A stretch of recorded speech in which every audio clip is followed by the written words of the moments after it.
Syngonium মোটামুটিভাবে আমরা প্রত্যেকেই করি।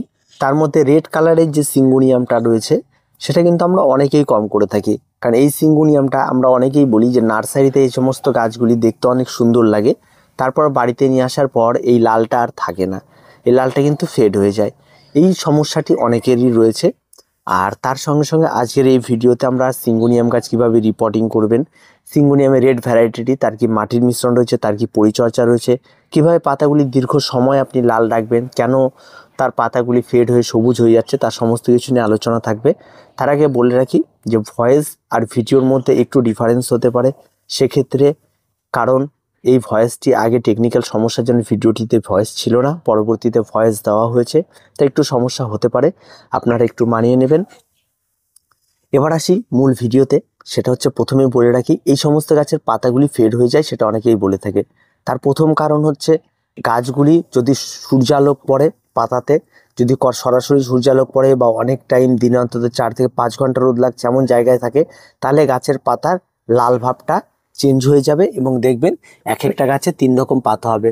পুরনো পাতাগুলি সবুজ হয়ে যাবে, মাঝের পাতাগুলি হালকা লাল হালকা থাকবে, আর নতুন পাতাগুলি একদম লাল থাকবে। এইরকম ব্যাপার কিন্তু হয়ে থাকবে এবং এই সমস্যাটি কিন্তু অনেকের ক্ষেত্রে হয়ে থাকে। তাই পাতাটি লাল ধরে রাখার জন্য আপনাকে গাছটিকে রাখতে হবে একদম শেডি জায়গায়, যেখানে হালকা রোদ পায় বা একদম ছায়াচ্ছন্ন জায়গায়, তাহলে কিন্তু গাছের পাতা কিন্তু রেড ব্যাপারটা থাকবে।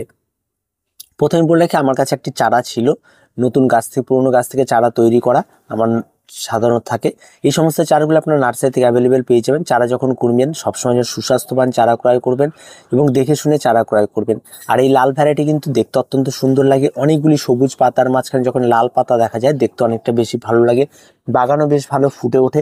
তার জন্য এই সমস্ত গাছগুলিকে করার জন্য আপনাকে যে জিনিসটা করতে হবে সবার প্রথমে, সেটা গাছের ভালো করে দেখে নিতে হবে যে গাছ যেন সুস্বাস্থ্যবান থাকে, গাছে যেন কোনো রকম কোনো পোকার আক্রমণ না থাকে। এই সমস্ত বিষয়গুলি দেখে নিয়ে তারপর আপনারা করবেন।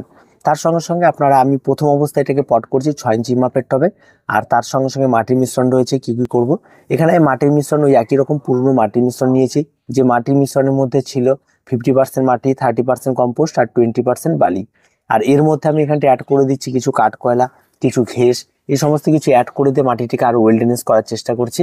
আর তার সঙ্গে সঙ্গে গাছের কিছু খাবার যেমন ভার্মি কম্পোস্ট রয়েছে, নিমখোল রয়েছে, এই সমস্ত কিছু দিয়ে পুরোনো মাটিটিকে আবার রিচার্জ করা, এই হচ্ছে বিষয়। আর তার সঙ্গে সঙ্গে কাঠকয়লা দিলে একটু ওয়েলডেনেসটা ভালো হয়, কারণ অন্য যে সমস্ত ম্যাটেরিয়ালগুলো থাকে বালি বা এই সময় আমার কাছে নেই, তার জন্যই আপাতত এই সময় স্থগিত এগুলি প্রয়োগ করা। তবে আপনারা যদি চান তাহলে আপনারা কিন্তু প্রয়োগ করতে পারেন, তাতে কোনো রকম কোনো সমস্যাটি কিন্তু হবে না।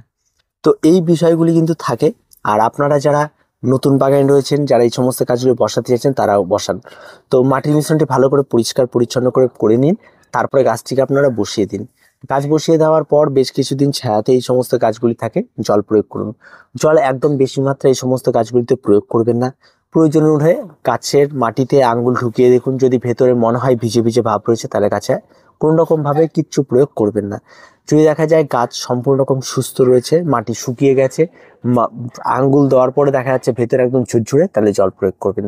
এই সিস্টেমটাকে মেনে চলুন, দেখবেন গাছ অত্যন্ত সুন্দর হবে, আর কোনো রকম কোনো সমস্যা হবে না গাছ বসিয়ে দেওয়ার পর।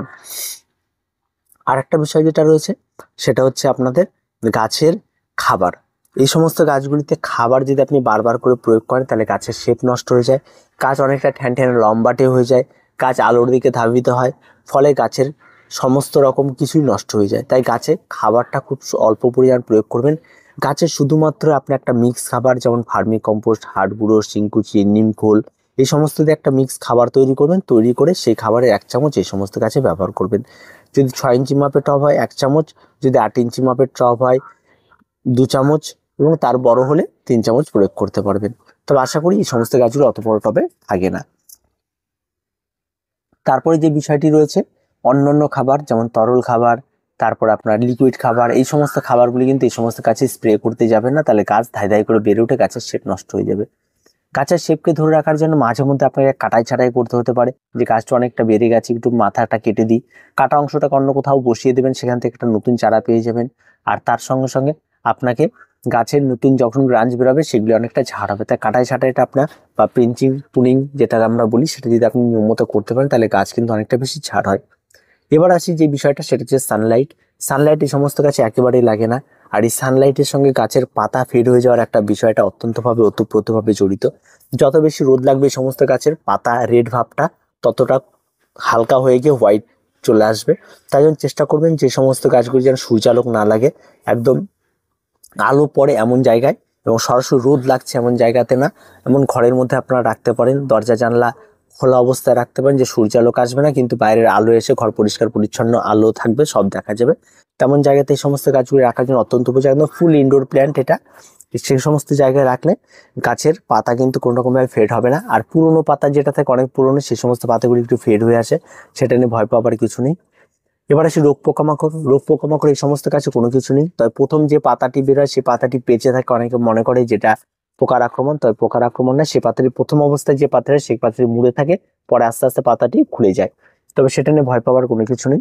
গাছে মাঝে মধ্যে আপনারা মাকড়ের আক্রমণ করবে, তার জন্য আপনারা এখানে মাকড়নাশক কাকা ব্যবহার করতে পারেন বা বাজার চলতি যে কোনো মাকড়নাশক ব্যবহার করতে পারেন।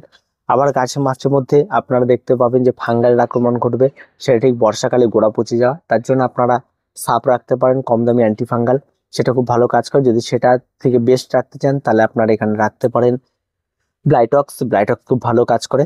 দুটো 1 লিটার জলে কতটা পরিমাণ মেশাতে হবে সেটা রাসায়নিক বা কীটনাশকের দোকানে শুনে নিয়ে তারপর আপনারা প্রয়োগ করবেন।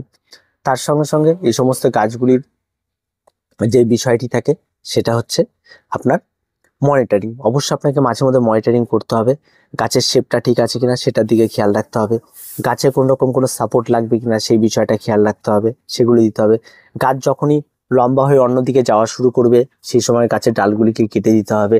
গাছে যদি পুরনো পাতা থাকে, যে পাতাগুলি হয়তো দেখতে গাছের শেপ খারাপ লাগছে, সেই সমস্ত গাছের পাতাগুলি পরিষ্কার করে দিতে হবে। গাছের গোড়ায় যদি কোনো রকম নোংরা বা ঘাস বা কোনো রকম আগাছা জন্মায় সেই আগাছাগুলিকে পরিষ্কার করে দিতে হবে। এই সমস্ত ছোটোখাটো কাজগুলি কিন্তু আপনাকে বাগানে কন্টিনিউ করেই যেতে হবে। যত ভালো আপনি কাজ করবেন, যত ভালো আপনার গাছে পরিষ্কার পরিচ্ছন্ন রাখবেন, পাতাগুলিতে স্প্রে করে দেবেন, তত কিন্তু আপনার গাছ ভালো থাকবে। তো গাছকে ভালো রাখতে হলে গাছের পেছনে আপনাকে একটু সময় দিয়ে গাছকে যত্ন করতে হবে, তবেই কিন্তু এই সমস্ত গাছগুলি আরো ভালো থাকবে। আর এই গাছগুলি যখন অনেকগুলি পাতা হবে, একদম লাল হয়ে থাকবে, তখন দেখতে অত্যন্ত সুন্দর লাগবে। তো গাছকে ভালো রাখার এই টিপসগুলি আপনাদের দেওয়া হলো। সিঙ্গোনিয়াম গাছ যারা রেড ভ্যারাইটি, বর্তমান প্রচুর ভ্যারাইটি পাওয়া যাচ্ছে, এই ভ্যারাইটি পার্টিকুলার আপনাদের পরিচর্যা সমস্ত কিছু জানিয়ে দেওয়া হলো। যারা করতে চান করতে পারেন। তো আজকে এ পর্যন্ত, দেখা হচ্ছে পরবর্তী ভিডিওতে। প্রত্যেকে ভালো থাকবেন, প্রত্যেকে সুস্থ থাকবেন, আর চ্যানেলটিকে অবশ্যই সাবস্ক্রাইব করে রাখবেন।